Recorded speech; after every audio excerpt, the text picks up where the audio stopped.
Ikawalong kabanata. Si Kristo ang ating punong pari. Ito ang ibig kong sabihin.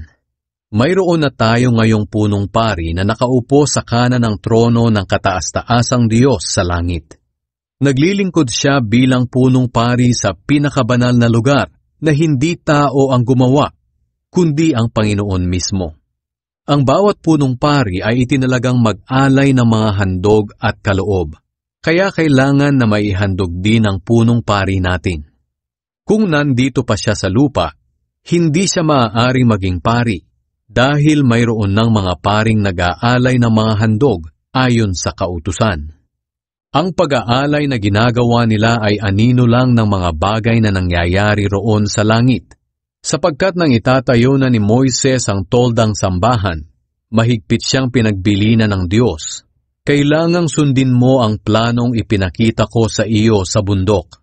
Ngunit higit na dakila ang mga gawain ni Jesus bilang punong pari, kaysa sa mga gawain ng mga pari, dahil siya ang tagapamagitan ng isang kasunduang higit na mabuti kaysa sa nauna, at nakasalalay ito sa mas mabubuting pangako ng Diyos.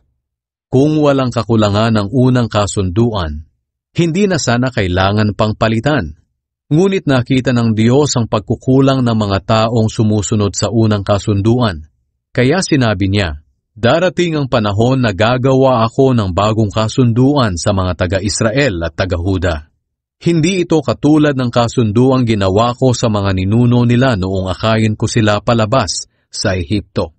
Hindi nila sinunod ang unang kasunduang ibinigay ko sa kanila, kaya pinabayaan ko sila.